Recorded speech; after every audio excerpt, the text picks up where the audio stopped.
Ask and ye shall receive. It feels like every time I ask this really important question about a series lately, it just kind of pops up in the next episode. But yeah, episode 5 of Chainsaw Man was absolutely fantastic, which is kind of surprising because this episode had like very little action whatsoever. It's just really good layout of we have a target now.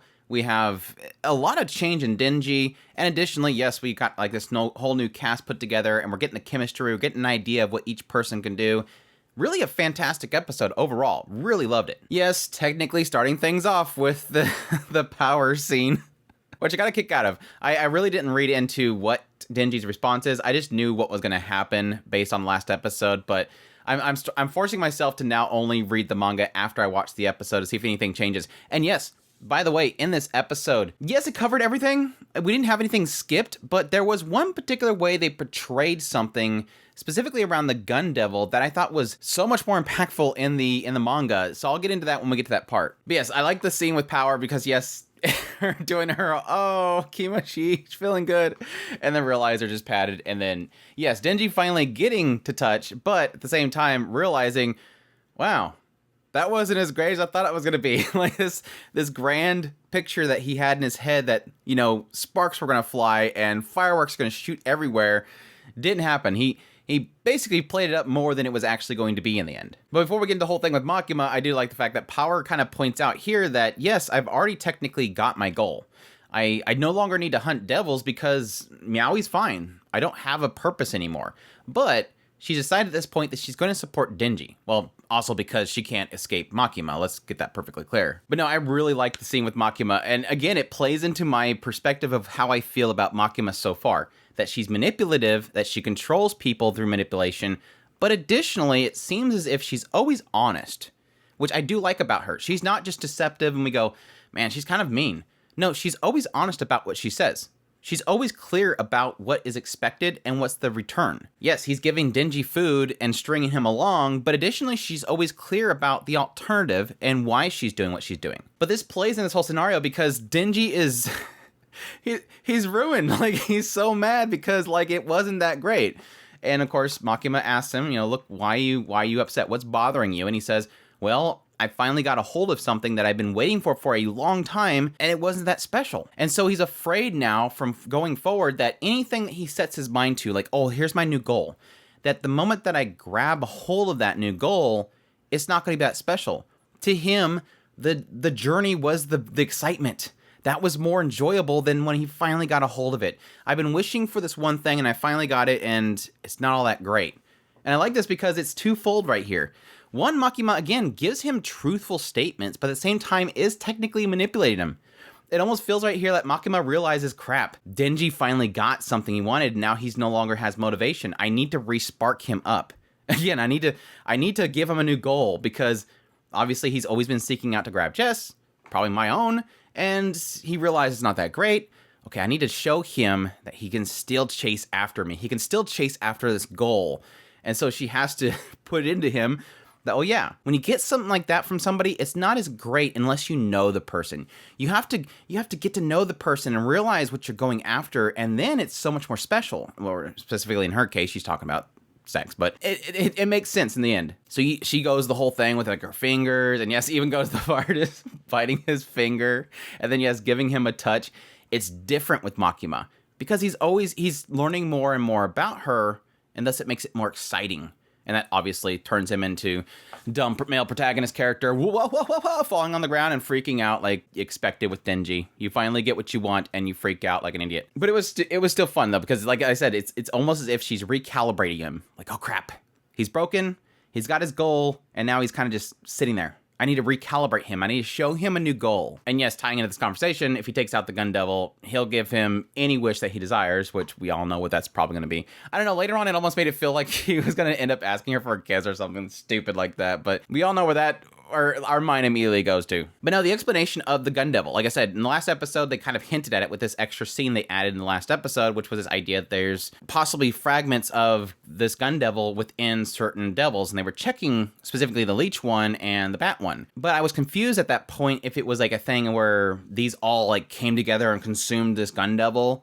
but I didn't make sense because I thought the Gun Devils were still around at that time. But no, it's putting it clear in this episode that this thing moves so fast. The Gun Devils move so fast, fragments of it falls off, and these devils are consuming it, and it makes them more powerful.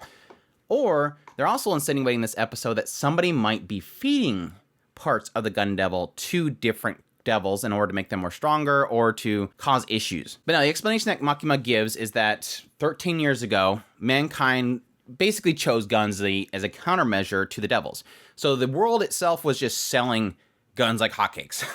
And then at some point, what kind of came from this is you had a lot of crime shooting up in the world around the use of guns. Until eventually a terrorist attack happened in America, and then that's when the Gun Devil showed up. And the way that the anime explains it is that this thing just appears, and then within 5 minutes, 1.2 million people were wiped off the face of the earth. And then it just disappeared. The Gun Devil just went poof. And it seems that this is something that all the devil hunters hunt. Like, all the devil hunters out there seek to take out the Gun Devil. This is like the prize. This is the big boss. And yes, technically it's the one that everybody fears the most, because after this catastrophe, it's like all over the news, everybody started freaking out, and thus the fear of guns would thus increase the fear of the devil itself and thus make it more powerful. And that's what they're clarifying here. And something that somebody mentioned when I was talking about the coffee scene with Makima and Aki is that they were explaining it there, but I never got the hint from that conversation. They're explaining it here, that the more fear that you have towards an object will make that devil version stronger. And it seems as if the general concept of devils as well will make devils more powerful as well. And that's where I kind of got to my theories around Denji on our podcast, was this idea that, yes, technically, what's the most fearsome thing about a chainsaw is whenever you hear it rev up, that's when it gives you that signal that it's getting stronger. And I always thought about, well, is there a possibility that Denji just revving up his engine will thus make that fear grander and make him more stronger? But anyways, yes, after this catastrophe, the world began to fear devils more. That made all the devils more stronger. And additionally, this idea of the guns themselves made the Gun Devil stronger. So this knowledge of how this is building up the fear and the strength and everything because of this catastrophe, they decided to start to cover up everything on the news. All news surrounding devils was suppressed so that people didn't fear them and thus make them stronger, which is a really cool concept that they're adding to the series. I really do like this idea. But additionally, gun controls all around the world to suppress how many guns are in the world, thus to lower the fear of the Gun Devil. Because again, this catastrophe was probably the product of so many people having them to counter the devils and thus making it extremely powerful, enough that it wiped out 1.2 million people within 5 minutes. Now, here's the difference in the manga that I thought was absolutely better done. Having Makima just say, yeah, 1.2 million people, boom, 5 minutes. It's impactful. It's obviously impactful. That's a lot of people in a short amount of time. But the way the manga does it, it starts from Japan because it's telling Aki's story, obviously, even though I think they said that it originated in America. Or I think they specifically were saying that literally this terrorist attack happened in America and then boom, it happened. This catastrophe happened.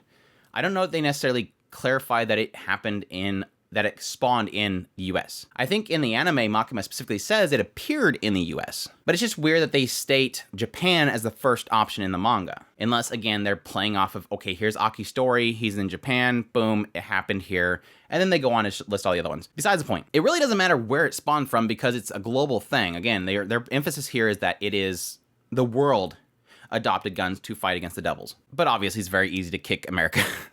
But no, in the manga, I like this because it starts from, again, Aki's story, and the house gets blown down, and it specifically says 26 seconds, 58,000 dead. And then the next page, it has stats going down each one by one, every point of its trail. US, 124 seconds, 548,000. Canada goes through it, 7 seconds to go through it, 8,500. Goes through Hawaii in 0.5 seconds, obviously because it's very small, 780 killed. Then it goes through China for 37 seconds, 317,000 dead. Soviet Union, 210 seconds, 155,000. Mexico for 2 seconds, 6,000. And then finally India for 15 seconds for 30,000 dead. So again, I don't like how the anime portrayed it in this idea that, boom, this thing happens in front of Aki, and then, oh, by the way, a lot of people died. This is like a trail. This thing just shot around the world in 5 minutes. That's crazy. This thing is super fast, which makes sense, the idea they're describing that these parts are falling off of it and they're gathering the parts, and those parts are drawn to the Gun Devil. So if they can get enough of these parts together,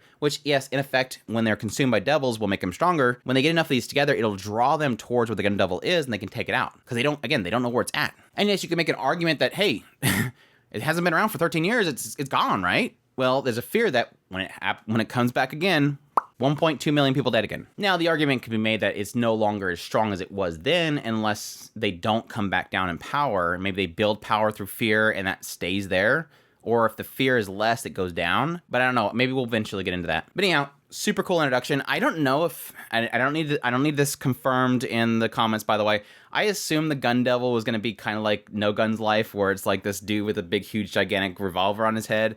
I don't know that the horse at the ED was going to be the Gun Devil. Maybe that's just an artistic description of the Gun Devil, because it has like these like strings of ammunition hanging off of it. I don't know if it's that, because it makes sense if it's a horse, because it's just kind of barreling through all these areas. But I assumed that when I seen again, this is an issue with how they portrayed it in the anime.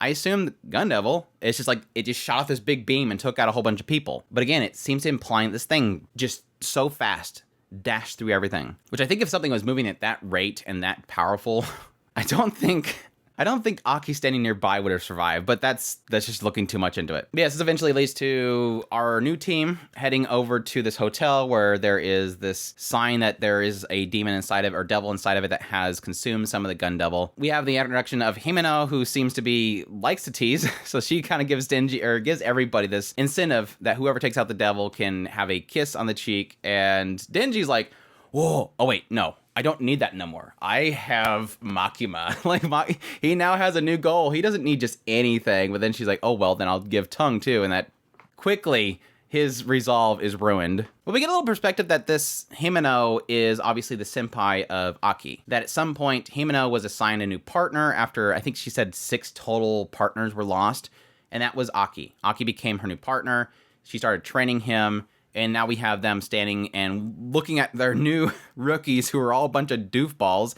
And we're getting an idea that each one of them has their own strengths. It seems like the anime decided to skip Power and Denji, but pretty much saying that, yeah, Power is super strong, but she could betray us any moment. And Denji, yes, he's strong, but he's kind of dumb. But specifically the new ones that we have on our screen, we have Arai, who is not super competent, but at the same time makes up to it with motivation. And then we have Kobeni, who seems to be like she's very talented, but is super timid. And yes, we get that clear picture throughout this episode. She's always over there like either very timid or having Himeno just clomping all over her. But yeah, it leads them to taking out this head with feet, which we all knew wasn't going to be the actual one unless it like got super big. And then realizing that they're stuck in this hotel. They're stuck on the floor. So we'll see where it goes from here. Like I said, really good episode. Oh yeah, by the way, Himeno, her ability apparently is that she has a pact with a ghost. So she can basically grab things. And obviously, since it's a ghost, nothing can really stop it. So when Power goes to threaten Kobeni, she just grabs her and throws her up against the wall, and Power can't do anything about it because it's a ghost. So we basically have an idea of what everybody can do except for Kobeni and Arai. So I'll be interested to see what they can do. I forgot to mention about Denji and Power. they were being all rough with Aki, and at some point he's like, I thought I told you guys to shape up. And they're like, we're not going to shape up. And he holds up gum. Gum is enough to make them suddenly go, yes, Hayakawa senpai. So stupid. But yeah, we'll see how this goes. It seems like they're throwing a lot of emphasis onto, I guess, just the aspect that, devil hunters die off quickly. So with Himeno and Aki, what they're kind of really trying to establish with this conversation about the competence of their rookies is the idea that, yes, most don't survive the first year, or if they survive the first year, they end up going private. Seems like they're putting a lot of emphasis on the idea that there's a possibility somebody could die in this whole scenario, but we'll see. But yeah, fantastic episode. Looking forward to more. I think this is easily, again, I think this is my favorite episode so far. Just really great chemistry, great character build, nice setup, establishing this big bad that is very bad. So we'll see how things go from here. But I hope you guys enjoyed this video. As always, if you did, make sure to hit that like button down below. Comment. Let me know what you thought of the episode. Subscribe to the channel if you're new to the channel. I do news, reviews, first impressions, top list. If it's anime, it's pretty much here. Additionally, if you want to support the channel more, we have a Patreon link, a tips link, and a super thanks button down below. I greatly appreciate everybody that does. And y'all take care.